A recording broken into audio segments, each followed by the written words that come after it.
Snap Judgment Studios. Does your morning toast taste more like cardboard than bread? Then you haven't tried America's #1 organic bread, Dave's Killer Bread. #1 because it tastes so darn good. Dave's Killer Bread was built on the belief that second chances can change lives. When its founder, Dave, the guy with the guitar you see on every loaf, returned to the family bakery after 15 years in prison. Dave's always baking it to the limit with killer taste, killer texture, killer nutrition. And you can visit daveskillerbread.com to learn more and look for Dave's Killer Bread in the bread aisle of your local grocery store. Okay, so one of my besties, Ray, moved to London. And he and I and another friend, we're all talking, and Ray's, hey, it's not right. You guys haven't even visited me yet. It's a fair point. So we're like, all right, we get tickets, and I've never been to London, so I'm excited, right? Trafalgar Square, fish and chips, Westminster Abbey. This is right around the time Queen Elizabeth passes away. Before I even get on the plane, Ray's sending me all these texts about how everyone in all the British colonies, from Nigeria to Sri Lanka, love the Queen so much. So I better bow the head and put some respect in my tone if I dare mention her name, whatever. Hey. I don't know anything about the Queen of England. But I do know this. I'm not just going to sit here and be lectured to by some guy from Michigan on the benefits of colonialism just because he happens to live in London now. No. So I start bad-mouthing the Queen. Bad-mouthing England. Ray, why are the Great Pyramids in Egypt? Why? Because they're too heavy to carry to the British Museum. Oh, Ray, why did the colonizer get a library card? Because he likes to borrow things indefinitely. Stop it. Why do I do this? Why? Because I know it ticks Ray off, and ticking Ray off brings me such great joy. On the plane ride over, I arm myself for the arguments. I read Legacy of Violence, A History of the British Empire by the Pulitzer Prize-winning historian Carolyn Elkins. And it's brutal. So the moment we touch down at the London airport, begin our tour of all of England's loot, I'm ready. Ray tries to explain to me that any great power would have done the same thing. I'm not having a word of it. The monarchy is just a fancy bow on the machinery of oppression. And we squabble, fight. Sometimes Ray gets red-faced and sputtering rage through Oxford, Big Ben, in front of the Beefeaters. We bicker. All in all, it's a fantastic trip. Back home, pulling some papers in order, I see a document I haven't seen in over a decade. My last will and testament details all kinds of stuff, including who gets the kids if I get hit by a bus. Yeah, it's Ray. And I almost feel bad then for tormenting him. I almost feel bad for all the wet willies and twists of the knife. Almost. Because if we didn't scrap, how would Ray know how much I care? Today on Snap Judgment, stories of friendship. We're calling it Shut Up Ray. No, we're calling it Shut Up Rick. The name of the episode, it's Shut Up Rick. My name is Glenn Washington. Don't be like Ray, who after my trip to London absolutely refuses to listen to Snap Judgment.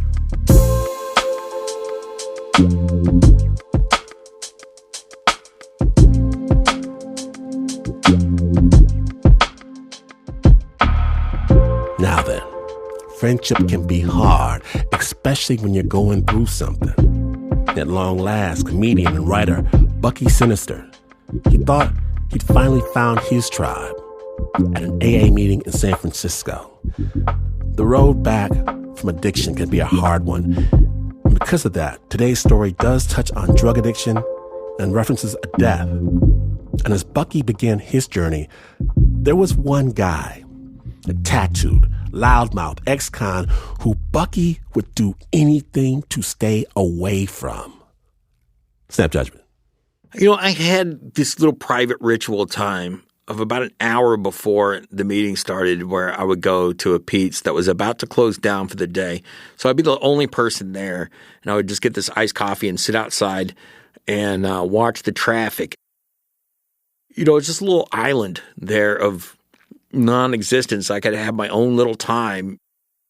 And then Rick started showing up. We called him Shut Up Rick because we had to tell him to shut up a lot. He was kind of horrible. He said a lot of things that even for us were in bad taste. And we would have to yell, "Shut up, Rick," in unison until he started just introducing himself as, "My name is Shut Up Rick and I'm an alcoholic." And it became his name. But I didn't really know him. At this point, I guess I'm about 10 years sober. And I had these two guys that I always went to meetings with. We always rode home together, and we got really tight. And then suddenly, one of them died of just this kind of random heart attack. And, I'm sharing about it at this one meeting. And Shut Up Rick comes up to me, and he says, "I'm sorry about your friend." And he's like, I used to have this pet rat, and I loved that little rat. And I used to feed it whiskey off a spoon. And one day that rat died, and I was really upset. I said, "God, why'd you let my little rat friend die?" And then one day I realized that rat was so cool that maybe God needed a rat in heaven. And then he just slapped me on the arm and walked away. And I'm like, that is the dumbest thing anyone could tell me right now. And it was like his best way. I mean, it was genuine. I think he kind of, by his logic, he's like, well, this guy's down a friend. Maybe he's got space for me, which is kind of right. Because I did have a big hole in my heart. So, I kind of treasured this time that I was like, hey, there's nothing else to do but sit down and read a book. With a nice big cup of iced coffee here at my favorite Bay Area coffee place. And then Rick started figuring out that's where I was. And he would just show up. And the first time he did it, this happens sometimes. Someone comes here while I'm trying to read a book or do some writing or whatever it was I was doing that day. And it happened again and again. And it takes about 3 or 4 weeks before I realize, oh, this guy's going to show up here every week. He's intending on being here. And at first, I'm just, hey, this is my time. I'm a little bit perturbed. But here's the thing. I started thinking like, well, this guy's called Shut Up Rick because everybody's telling him shut up. What if I spent this hour just listening? Let's see what he has to say. Shut Up Rick liked to talk about a lot of things. First and foremost was conspiracies. Dallas, Texas, November 22nd, 1963. Did the mafia kill JFK? Did the CIA kill JFK? Oswald didn't act alone. Did the, aliens build Stonehenge? Did the aliens build the pyramids? If you take the location of the Great Pyramid as a coordinate... He loved the show Ancient Aliens. Are these markers left for aliens arriving? He said, hey, did you see the episode last time? I'm like, yes. And then he would, describe it to me for the next hour. I was like, I know, I saw it. Sometimes Rick would talk at me, and sometimes it would be a back and forth conversation. I usually just talked about my family and my childhood. And then sometimes I talked to him about how horrible people were to each other in the office where I worked. He would think it was kind of funny. He just couldn't believe that people would act that way to each other. And he also knows that, Rick a lot of times didn't feel like he fit in either. And this is a common thing with a lot of recovering drug addicts. We're kind of between worlds. Like, Rick wasn't a criminal anymore. He was a good dude. Rick spent a lot of his time volunteering. A lot of halfway houses, a lot of sober houses, anywhere he could. One time I asked Rick why, he volunteered so much at other places. He's like, well, I'm trying to outdo all the bad things I've done. how many good things do you think I have to do? It is... Wow. How do I answer that?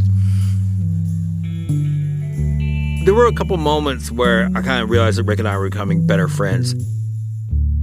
After 6 months or so, I can't wait to see him. I'm going down to Pete's, and if it's like 10 after 6, I'm kind of looking up the street. I'm like, where is this guy? The most distinct thing about Rick was his walk, really. He had this gait that no one else really had, this kind of bounce in his walk that made him really easy to spot from far away. There was one time Rick told me that there was some skateboard company in LA that he wanted to be sponsored by. Rick's goal growing up was to become a pro skater.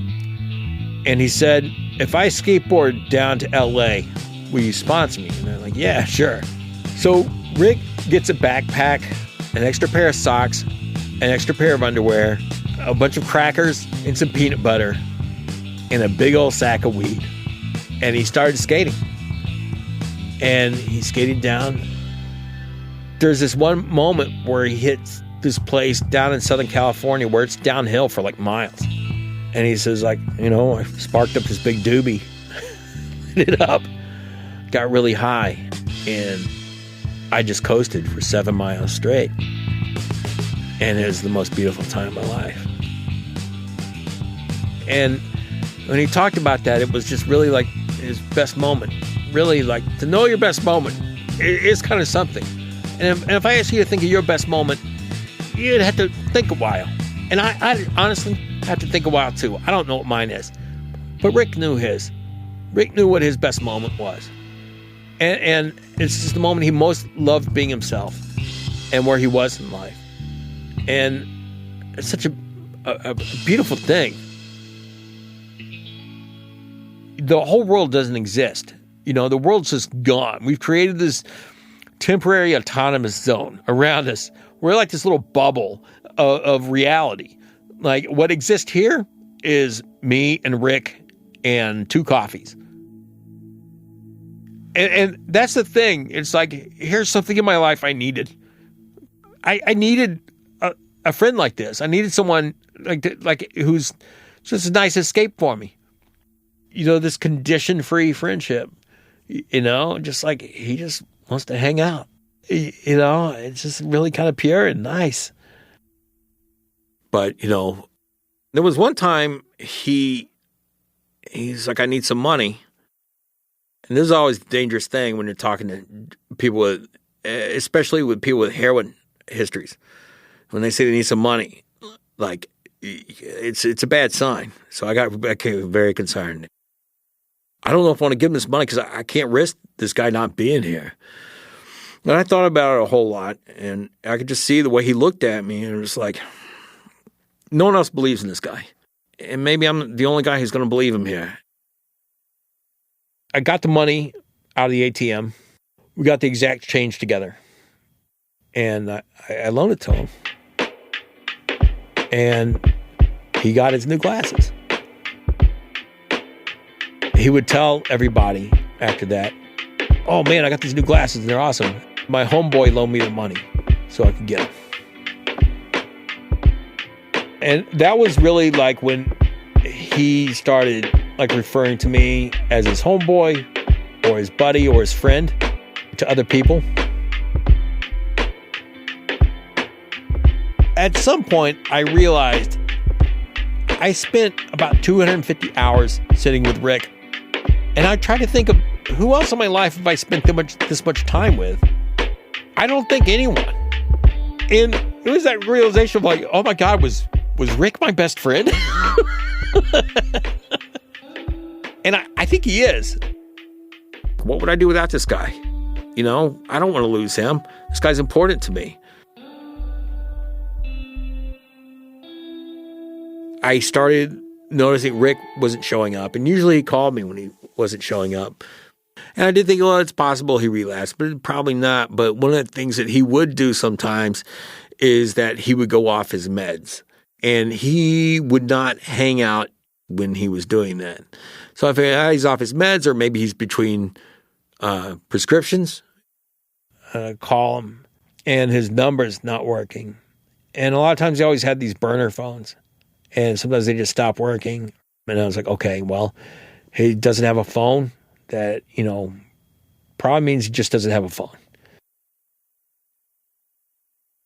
I was worried mostly about Rick doing some kind of crime and getting locked back up, because that would be the last we'd see of him. More than anything else, that was my worst case scenario for him. But I was so preoccupied with myself, I couldn't really think about why Rick wasn't showing up too much. And I definitely didn't have time to go look for him. I did have aspirations at the time of being a stand-up comic and maybe being in some movies and TV.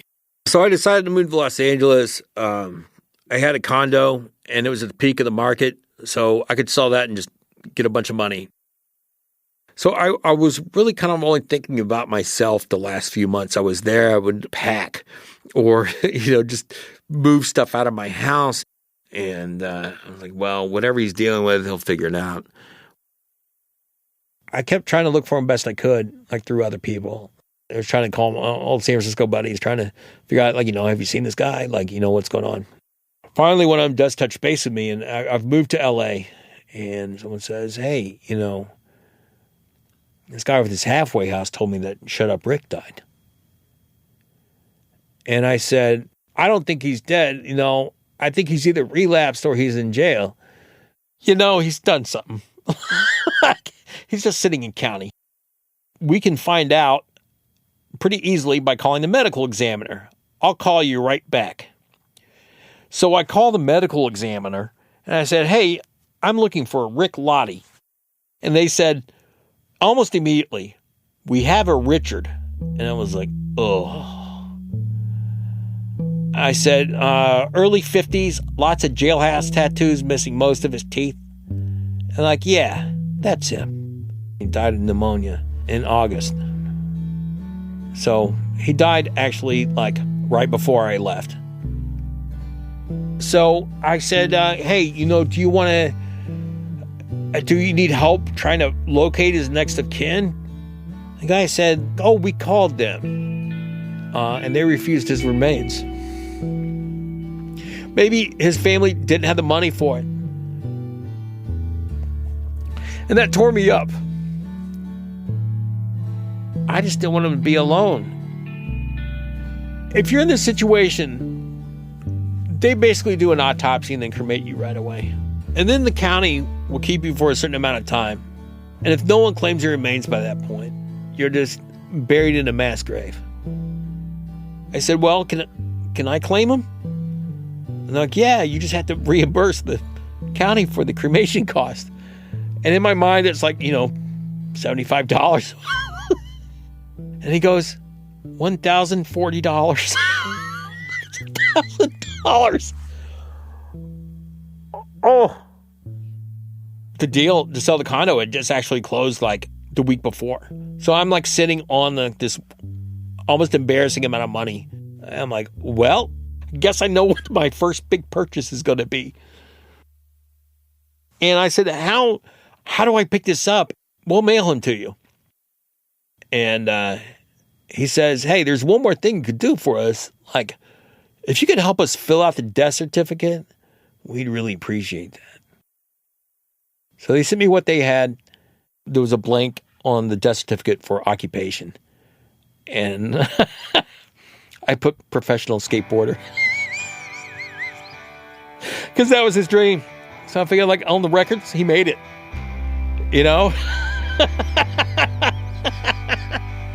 Congratulations, Rick, you made it.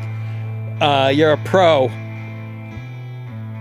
6 weeks after Bucky gave Rick the job of his dreams, he received a package with stickers all over it saying human remains.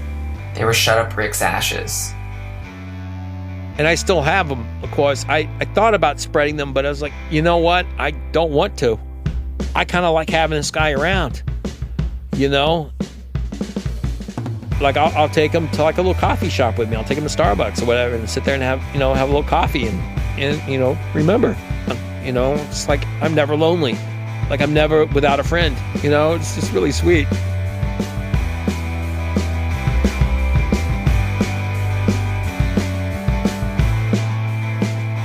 Thank you. Thank you so much to Bucky Sinister for telling us this story. And rest in power to Rick Loddy. We want to shout out to all of our friends in the recovery community. Please keep coming back. Bucky is a poet, author, a comedian. We'll have a link to his Substack on our website, snapjudgment.org. There you can keep up with all that Bucky is up to. The original score for this piece was by Clay Xavier.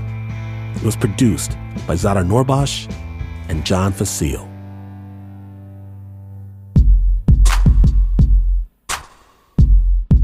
When we return, a friendly game turns not so friendly when the stakes are high.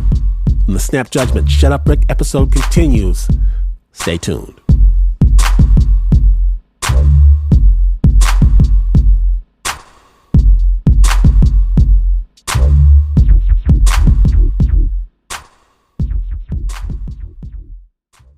Snap Judgment is brought to you by Progressive, where customers who save by switching their home and car save nearly $800 on average. Quote at Progressive.com.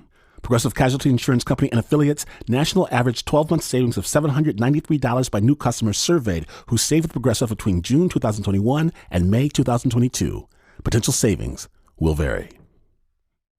It shocked me when I got on Rocket Money and realized I was paying money for subscriptions to services I had never even heard of. I don't remember signing up for this stuff, and there they were, taking my money every month. Outrageous. And I'm putting a stop to it with Rocket Money. Rocket Money is a personal finance app that finds and cancels your unwanted subscriptions, monitors your spending, and helps you lower your bills, all in one place. Stop wasting money on things you don't use. Cancel your unwanted subscriptions and manage your money the easy way by going to rocketmoney.com/snap. That's rocketmoney.com/snap. rocketmoney.com/snap.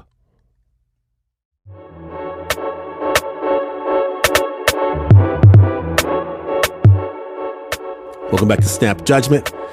Now, there's a difference between being friends and being friendly.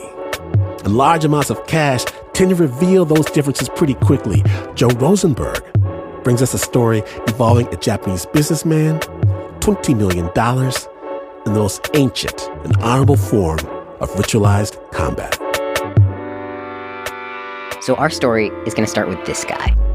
Good Lord, I'm practically making love to this microphone now.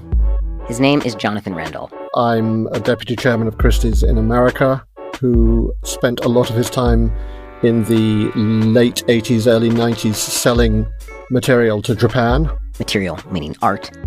And in the mid-90s to the mid-2000s, going back to Japan to get everything back that I'd sold to them 10 years before. The extraordinary thing was you'd go to a trunk room, which looks like that last scene in the Raiders of the Lost Ark. You know, there's things in boxes going on forever. And open a box, and in the box would be a work of art or several works of art, and you'd pick the object up and you'd look on the back of it and you'd find your handwriting from 10 years ago. That's so surreal. It really is like kind of this weird ebb and flow of prestige between people, and so long as you're the middleman, you'll be all right in the end. Yeah, absolutely. The beauty of the bubble market. But of course, Christie's did not have this wonderful pie all to itself. It's a market that is really a duopoly between two auction house giants. There's Christie's and then there's the other place. You mean Sotheby's? Yeah. It's like saying my opponent instead of, yeah. No, that's actually how one normally refers to it, the other place. So it's sort of friendly-ish rivalry. I wouldn't say it was entirely friendly. And Sotheby's and Christie's, you see, there was one collection they both had their eyes on. The Masprodenko corporate collection was a jewel in the crown. It had everything that one wanted to sell at that precise moment. You know, the Cézanne, the Picasso, the Van Gogh, their trophy names.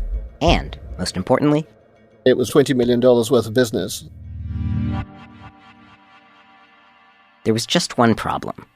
Mr. Hashiyama, the CEO who had founded the collection, he was really chummy with Sotheby's. They'd known him for years.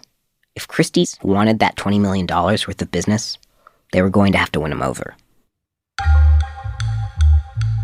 It was very, very hard job for me, Mr. Hashiyama. This is Kanai Ishibashi. She worked at Christie's Tokyo office alongside Jonathan. Just think of her as the client whisperer. She'd been paying visits to Mr. Hashiyama since almost her first day on the job. But he'd been proving tricky. He really doesn't sort of talk about business. We talked about art and music and, his great passion for dinosaurs. We could spend hours laughing. So he told me that when his company was listed in a stock market, which was a very, very important incident, he chose the insurance company by throwing dice. Yeah. Yes. So when I heard that story, I found it really funny, and he's a bit sort of eccentric and all that, but we couldn't really read where his mind was. First of all, how many years were you doing this? I think we'd spent 6 years.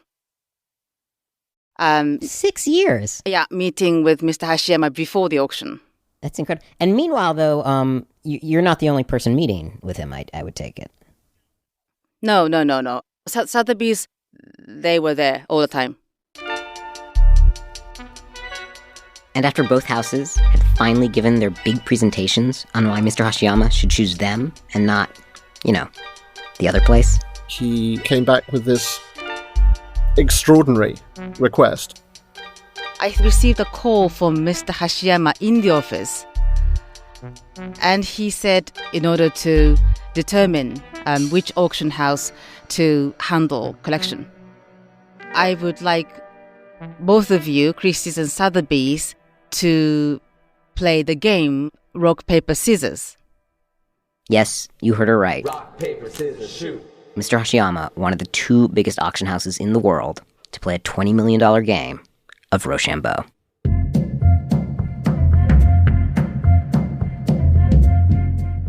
I think there was a moment of silence and surprise, and then... What? That's it. I didn't really reply back to him. I couldn't really answer him like, why are you doing this? And we can't really do that. I couldn't believe it. We didn't know what to do, but it was very clear that it was a very serious request from the client. And so when a client asks you to do something, you just get on and do it. Here's how it would work. Each side, Christie's and Sotheby's, would have the weekend to come up with their choice of quote-unquote weapon. Then, on Monday morning, they would meet at the Mass Prodenko offices in Tokyo, and there they would duel. This was one game, and Kanai's job was to write down one word on a piece of paper. And that word had to be either rock or paper or scissors. So we started compulsively playing rock, paper, scissors, trying to work out, how do we win this? Is there some secret to this? How bad are you going to feel? How idiotic are you going to look in front of your colleagues when you've lost a collection for a child's game?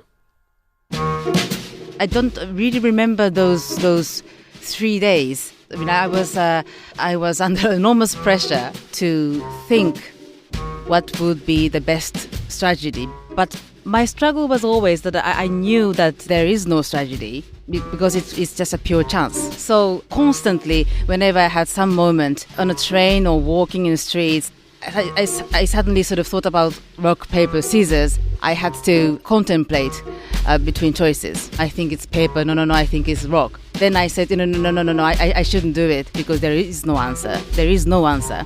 Let's stop. But then, even though I tried not to think about it, I couldn't really forget about rock, paper, scissors from my mind. Do you think Mr. Hashiyama, do you think he was just sitting back, rubbing his hands together, mischievously? I don't know. I really don't know. And meanwhile, of course, she was getting all kinds of advice. Every time I walked past Kanai, I was constantly like, why do we go with rock? It's the strong thing. And then there was this guy. My name's Nick McLean. Her boss at the Christie's offices in New York. Where we ran the Impressionist and Modern Art department. Did you have an opinion about which to choose? No, but obviously the first thing I did when I got home, I was telling my wife about this. And my daughters. I'm Flora. I'm Alice. They were 11 then. They're 20 now. And the fun fact about them is... We are twins. Are you identical twins? Yeah, very identical. One's left-handed, one's right-handed. Mirror twins. And we were in the kitchen of our home in New York, and he was saying, I've got a bit of an issue. Sotheby's is going to get the deal. We were like, oh yeah, we hate Sotheby's. And they came back to me quite promptly and said, yeah, Dad, everybody knows you start with scissors. Yeah, scissors is the pretty standard move. So I said, well, how does that work? And they said, well, most people like the idea of going with rock. But because they were super clever, Sotheby's, we're like, oh, they're going to bluff. So Sotheby's would choose paper. But you then double bluff by going scissors, and scissors cuts paper. And I said, all right, that sounds good. I said, what if they go scissors? They said, you go scissors again. Because that's what I do. Yeah, you just stick with scissors and see what happens. At which point, Nick called up Kanai. And he said, Kanai, scissors. I think scissors is a thing. And at that point, we get into the theatre of the absurd. We're about to do this massive piece of business, and we're listening to the advice of 11-year-olds. Would you have been willing to go with Alice and Flora's choice, regardless of what it would have been? Would that have struck you as a... At least I'd have had someone else to blame if it was wrong. But I wouldn't feel with my gut that scissors are the best choice. Or rather, I would say I reached to the point where the situation got beyond my capacity. I think I didn't quite sleep for a few days. But on that Sunday evening, I slept for a few hours. And then suddenly my husband came up in my dream. He said, Kanai. And he told me what choice I should come up with. Then I woke up and I saw the window and the sky was beginning to light up. I didn't look at the time, but I felt really sort of refreshed. Somehow my husband's voice really struck me, and I didn't even think about, right or wrong, but I felt that it was a choice for me and I would go for it. So Monday morning, the car comes to pick me up with her in it, and we start driving off towards the Masprodenko office. And did she tell you what she decided? No. She didn't? No, she was keeping her cards very close to her chest. Did you prod her oh, come on, can I just tell me? Yeah, of course, but, you try and get a secret out of her, she won't tell you. At that point, would you have, happily got out of the car and walked away, yes. Why would you want to walk away, though? I feel like the tension might be unbearable, but how could you possibly not want to be there in that room? Yeah, but it might be like watching a kitten being steamrolled as well, because if the pressure was big on me, it was absolutely massive on her. So she had prepared herself and was sort of entering a semi-zen state. So we arrive, we're shown to a waiting room. Then the two people from Sotheby's arrive. Do you recognize the two people from Sotheby's? Yeah, I knew who they were. But it's hardly the moment for hi, how are you? More sort of a grunt. So we sit one side of the table, they sit the other side of the table, and there are two accountants and a fax machine. And somewhere on the other side of the fax machine, Mr. Hashiyama himself, waiting for the results. And we're told to write down the word. And Jonathan actually looked at me, and beneath the table, he showed me rock with his hand. And his eyes were very sharp. And he nodded to me once.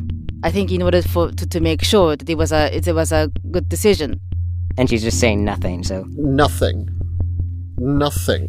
And she goes ahead and writes down a word. Can you see what word she wrote? It's in kanji, I don't read Japanese. But looking at the face of the accountant holding the piece of paper, you could tell nothing. He was totally inscrutable. He looks at it for what was probably 30 seconds, and your heart's in your mouth. And then Maspero person opened the envelope, and he said Sotheby's, paper, Christie's, scissors. And then they look at Kanai and say, you won. And it was like a huge weight had gone off her shoulders.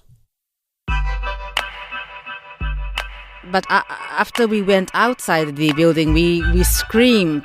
Saved by Kanai. Completely saved by Kanai. Would you be deputy chairman of Christie's if you had gone for rock? No, I suspect I might still be there, but I probably wouldn't be quite where I am now. Really? It really would have had that kind of effect? It would have been it's a huge career block.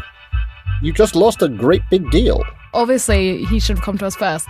You never go paper. Paper just sounds that it's not going to win. It's a weak move. Wait, why not paper? Because the other person's going to stick with scissors? It's just a weak move. Whether Mr. Hashiyama himself would agree with that, we don't know. But Kanai would meet him again at the art auction in New York. And normally, clients, they demand the very best restaurants in New York. But he said, well, I want to have a steak. So we went to the real sort of New York steakhouse, having clam chowder and steak together. And it was a very simple dinner, but it was very nice. Did he ever talk about rock, paper, scissors again? Or did you ever bring it up? No, he never brought it up, and I didn't talk about it. But 2 years later, Mr. Hashiyama passed away, and that was the last time I saw him. Today, Kanai Ishibashi has quit the auction business entirely. She now runs a music school with her husband in Tokyo. And as for Nick's twin daughters, Alice and Flora, shortly after the art auction, Time magazine ran a section called Quotes of the Week. The Pope was there, Arnold Schwarzenegger, I think the President, and Alice McLean. She has it framed. Yep, it's framed. In the house. What was her quote?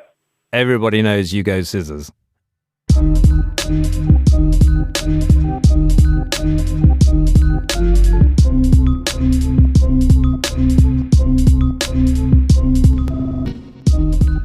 A special shout out to Carol Vogel over at the New York Times, who first reported on this story back in 2004. For a link to her original article and more, check out our website, snapjudgment.org. That piece is produced by Joe Rosenberg with sound design by Leon Morimoto. Now when Snap returns, a young college student has a chance encounter that changes his life forever. Stay tuned.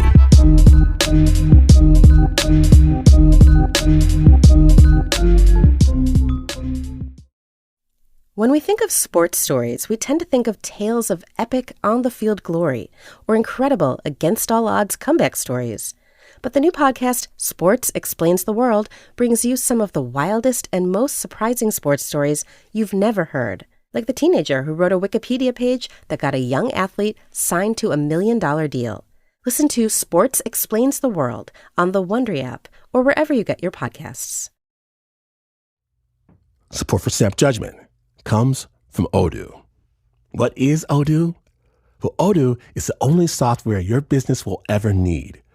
Featuring a suite of integrated business applications, Odoo connects your business operations together so you can get more done in less time.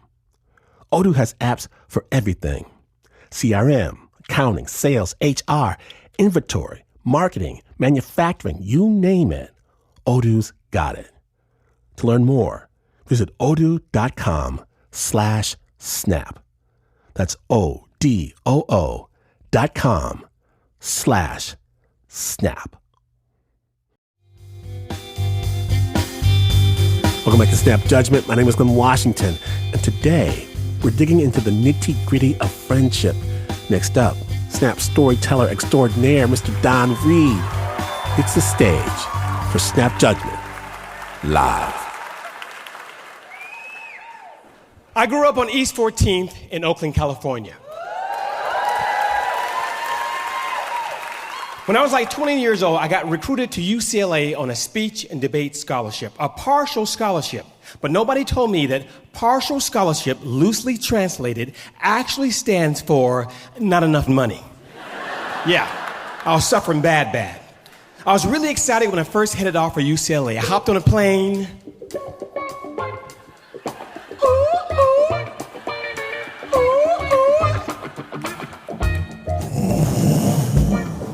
Landed in LA, starry-eyed, and realized I didn't have nowhere to live.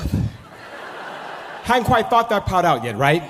So what I did was, every day after class, I went to a different dorm room and I partied. Went to a different dorm room and partied every night. Party. Yeah.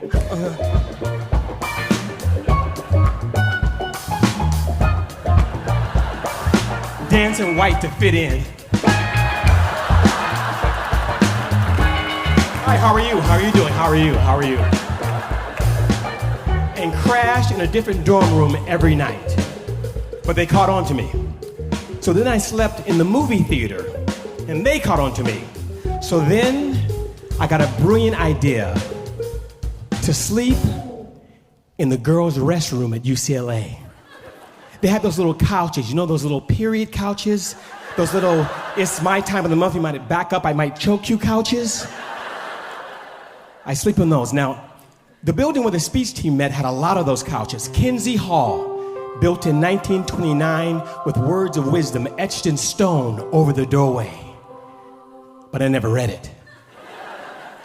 So I sneak in there and sleep, but I never got good rest because I didn't want anybody to walk in on me. So I kind of slept with one eye open all night, like. I didn't want some girl to walk in and say, Suzanne, there's a Negroid in the women's restroom. Alert the authorities, right? I knew I needed somewhere to live. I needed a job. So I went to the classifieds and I found an excellent opportunity. Seeking neat, clean college students to serve breakfast to the elderly in an upscale environment. Beverly Hills, Hancock Park adjacent. The Kipling Hotel for your busy, friendly, happy retirement. I waited tables some up here in the Bay. I'm like, I gotta get this. I caught the bus over there. It was almost as if classical music was playing in my head as I passed luscious lawns and stunning mansions. This was going to be the next level of my life. We rode by a golf course. People waved at me. I was on the bus. But the bus went way past all that night. And I ended up in a nasty area with trash on the ground.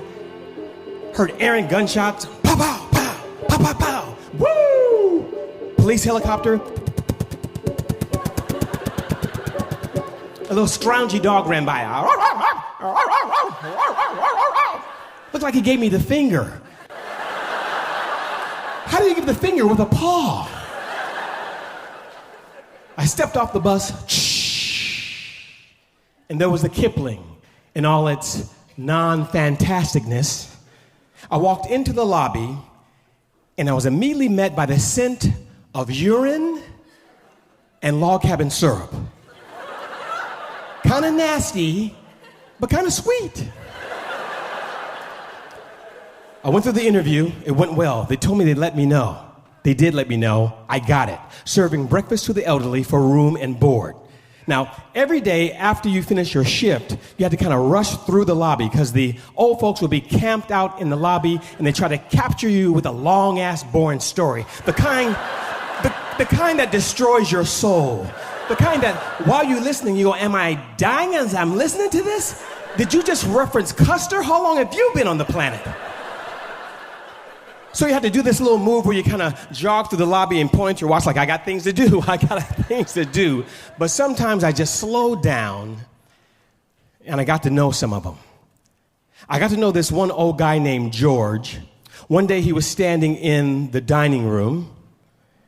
kind of Catskills type dining room with a green linoleum floor and cheap curtains that wanted to be much nicer.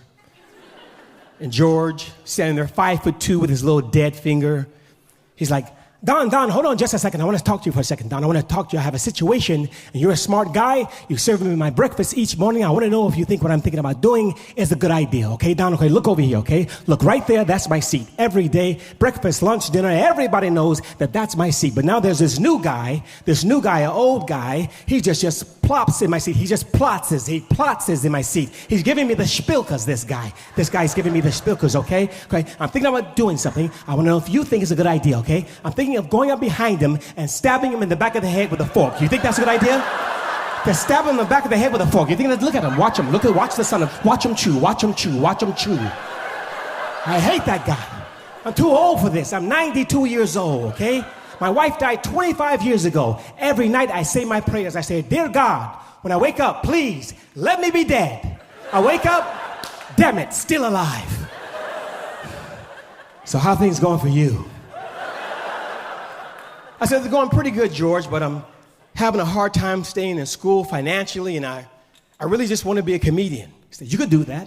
You go to school and be a comedian. People can make it through anything. People can do anything. They're resilient. Trust me. I've been through a lot.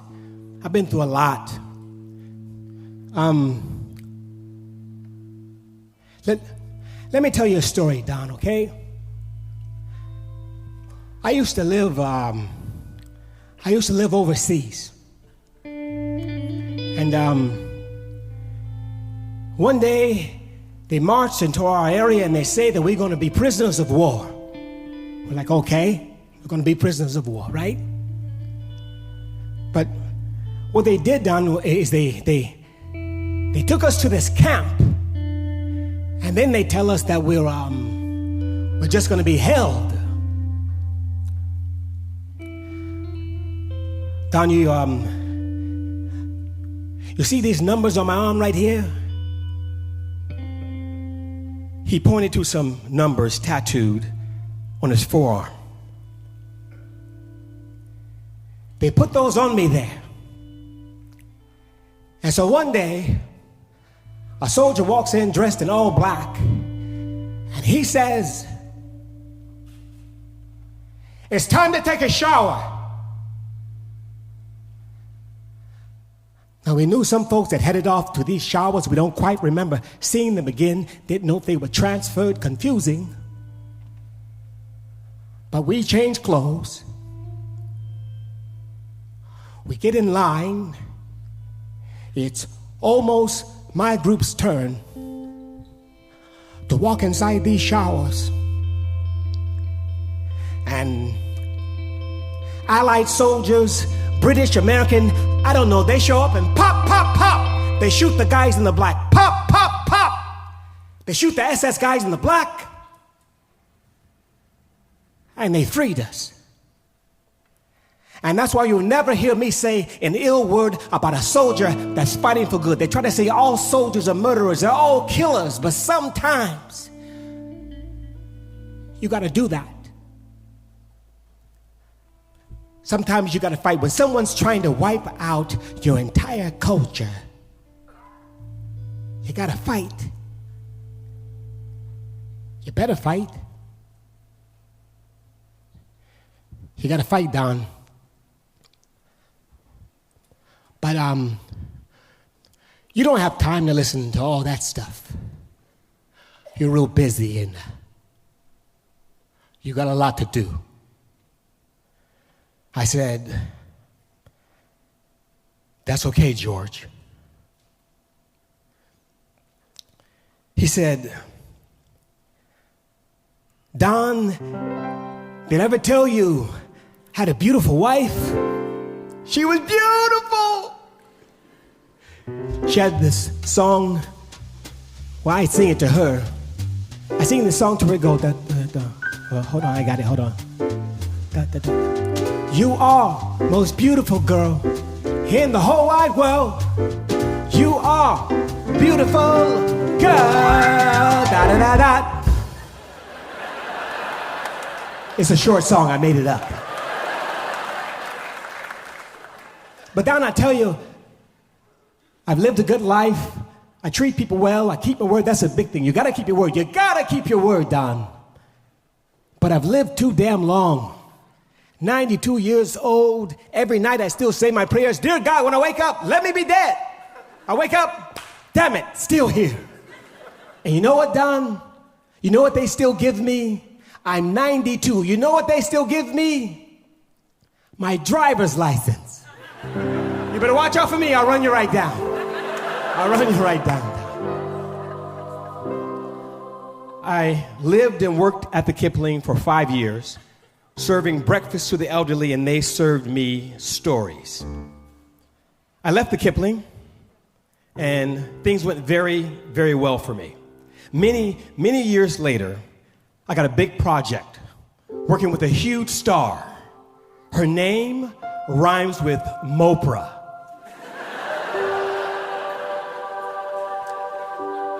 I wanted to remember being hungry because things were going so well. I wanted to remember being really hungry. So what I did, I swear to God, I went back to UCLA to the very building where I used to sleep in the girls' restroom. The very building. When I was standing outside, I looked up and I finally looked at those words of wisdom that were etched in stone over the doorway. They say, nothing is too wonderful to be true. It's a quote from a scientist, Faraday. Nothing is too wonderful to be true. And guess what's etched in stone over the doorway of the Kipling Hotel? Not that. I think it's scratching with a butcher knife. It says something like lick my nuts or something like that. But nothing is too wonderful to be true. It could be my old buddy George, who grew to 92 and beat the Nazis. He beat the Nazis and finally, happily, woke up dead. Or you could be me, who grew up in Oakland, headed off to college, was homeless for a while but battled through, and ended up here with you on this wonderful night. Or something like that.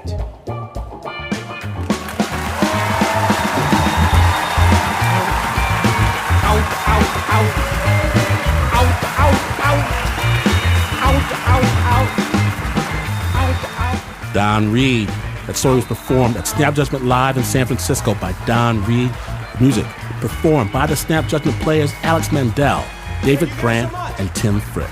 See the full video of this performance in all of its Technicolor glory, along with countless other amazing performances of Snap on our YouTube channel at Snap Judgment Films.